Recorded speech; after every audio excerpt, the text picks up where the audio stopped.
you just to sort of talk of your development thus far, Bakyne. You've got a unique journey here, and now you're poised to start on the Big Ten offensive line. Just sort of quickly trace that path for us, and if you can, talk about your development a little bit. It has been a unique journey for sure. Taking from all the coaches and from the guys that I've been able to draw on in my time here, being behind Marcus last year was a big one. Being able to take a lot of that experience from him and a lot of the coaching points from the multiple staffs that I've had throughout my time here and throughout my time in football as a whole. My goals for the season are just really to try to take all what I've been able to learn and really showcase that and keep going. What's maybe the biggest thing that you learned from Marcus that's helping you right now? Right now, I think using my athleticism. He had a history in basketball as well. I feel like we work the same in terms of athleticism and working and speed and agility. So being able to use that along with my size has been a big one, and I'm constantly trying to take from him in a lot of things. Is there some cohesiveness with when you look at that first team O-line that's been out there this fall? Ethan, Trent, Joe Antonelli, yourself, guys that work here with the previous staff. You kind of see that cohesiveness, like you guys have been around and been on the other end of what you hope to be on this season. Just kind of help them try to turn this program around. Definitely. Yeah, I think there's been a lot of cohesiveness, especially just being in the spring and then up until now.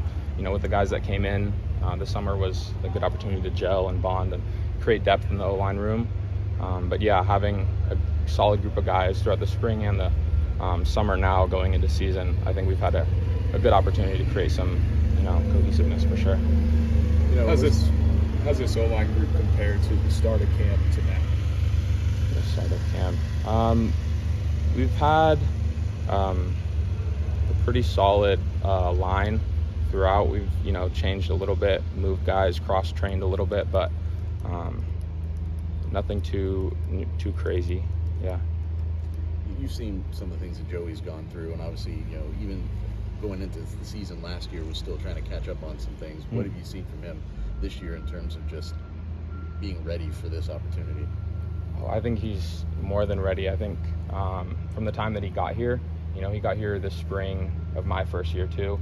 We were locker buddies from the time that he got here until now. We lived pretty close together, so I'm excited for his season. He's got one more year too. And yeah, I think he's been doing great. Seeing him, come forward as a leader too, that's a big thing, finding his voice. So yeah, I'm excited for him. How do you describe Coach Weiss? Coach Weiss, I would say he's a character in the best way. One thing that I really noticed from the very beginning is his experience.